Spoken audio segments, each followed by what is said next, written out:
Twelfth history old book பாடம் 17 இந்திய தேசிய இயக்கத்தில் தமிழ்நாட்டின் பங்கு.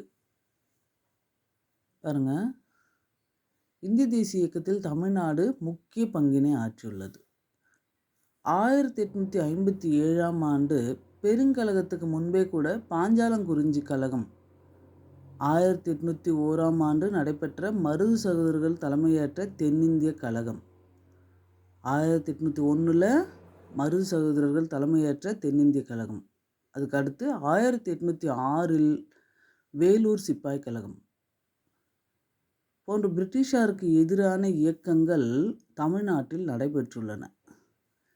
தேசிய போராட்ட காலத்தில் ஜி. சுப்பிரமணிய ஐயர், வ.உ. சிதம்பரம் பிள்ளை, சுப்பிரமணிய பாரதி, சி. ராஜகோபாலாச்சாரி, தந்தை பெரியார், கு. காமராஜ் போன்ற தலைவர்களையும் தமிழ்நாடு உருவாக்கியுள்ளது. தமிழ்நாட்டின் பிற பகுதிகளில் நடைபெற்றது போல தமிழ்நாட்டிலும் தேசிய இயக்கம் எழுச்சியுடன் காணப்பட்டது. தமிழ்நாட்டில் தேசிய இயக்கத்தின் தொடக்கம் ஆரம்ப காலத்தில் சென்னை சுதேசி சங்கம் 1852 ஜூலையில் தொடங்கப்பட்டது. சென்னை சுதேசி சங்கம் 1852 ஜூலையில் லட்சுமி நரசு செட்டி மற்றும் சீனிவாச பிள்ளை ஆகியோரால் நிறுவப்பட்டது.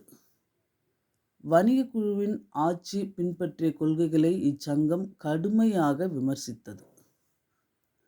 பின்னர் 1884 பி. அனந்தாச்சார்லு மற்றும் பி. ரங்கைய நாயுடு என்போரால் சென்னை மகாஜன சங்கம் நிறுவப்பட்டது. சென்னை மகாஜன சங்கம் 1884 பி. அனந்தாச்சார்லு மற்றும் பி. ரங்கைய நாயுடு. பின்னர் சென்னை சுதேசி சங்கமும் இதனுடன் ஒன்றாக இணைந்தது. சென்னை மகாஜன சங்கத்தோட சென்னை சுதேசி சங்கமும் ஒன்றாக இணைந்தது. இந்த வருஷம் 1884. யார் தலைமையில்? பி. அனந்தாச்சார்லு மற்றும் பி. ரங்கைய நாயுடு. அதுக்கடுத்து 1889 டிசம்பரில் ஜி. சுப்பிரமணிய ஐயர் தனது விதவை மகளுக்கு மறுமணம் செய்து வைத்தார். எந்த வருஷம்? 1889. யாரு? ஜி. சுப்பிரமணிய ஐயர். 1885ஆம் ஆண்டு முதலாவது காங்கிரஸ் மாநாட்டில் முதலாவது தீர்மானத்தையும் இவர் கொண்டு வந்தார். யாரு? ஜி. சுப்பிரமணிய ஐயர். முதலாவது காங்கிரஸ் மாநாட்டில் முதலாவது தீர்மானம். ஆங்கிலத்தில் தி இந்து, தமிழில் சுதேசமித்திரன் போன்ற தேசிய இதழ்களையும் இவர் தொடங்கினார்.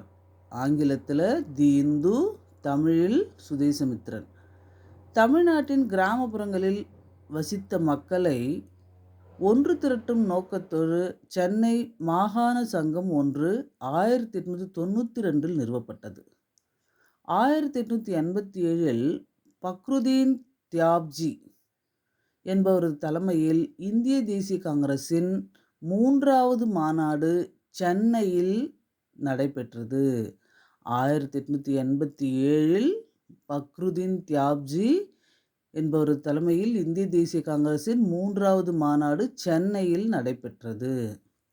இத்தகைய மாநாடுகள் பல சென்னை நகரில் பின்னரும் நடைபெற்றன என்பதும் குறிப்பிடத்தக்கதாகும். ஏற்கனவே 1885 ஒன்று, 1886 2வது மாநாடு, 3வது மாநாடு 1887 சென்னையில் நடைபெற்றது. தமிழ்நாட்டில் சுதேசி இயக்கம் 1905ஆம் ஆண்டு வங்கப் பிரிவினை தமிழ்நாட்டில் சுதேசி இயக்கம் தோன்றுவதற்கு காரணமாக அமைந்தது. தமிழ்நாட்டில் சுதேசி இயக்கம் தோன்றுவதற்கு காரணம் வங்கப் பிரிவினை. எத்தனாவது ஆண்டு? 1905ஆம் ஆண்டு.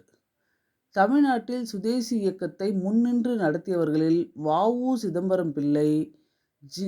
சுப்பிரமணிய சிவா, சுப்பிரமணிய பாரதி ஆகியோர் குறிப்பிடத்தக்கவர்கள். அங்கே ஜி. சுப்பிரமணிய ஐயர், இங்கே சுப்பிரமணிய சிவா. 1907 மே திங்களில் பாரதியார் காங்கிரஸ் இயக்கத்தின் தீவிரவாத தலைவர்களில் ஒருவரான பிபின் சந்திரபால் என்பவரை சென்னை நகருக்கு வரவழைத்து உரை நிகழ்த்த செய்தார். யாரு? 1907 பாரதியார் தான் தீவிரவாத தலைவர்களில் பிபின் சந்திரபால் என்பவரை சென்னை நகருக்கு வர வைச்சார். 1907 சூரத் பிளவுக்கு பிறகு வ.உ.சி.யும் மற்ற தேசியவாதிகளும் இணைந்து சென்னை ஜனசங்கத்தை தோற்றுவித்தனர். எந்த வருஷம்? 1907 சூரத் பிளவுக்கு பிறகு வ.உ.சி.யும் மற்ற தேசியவாதிகளும்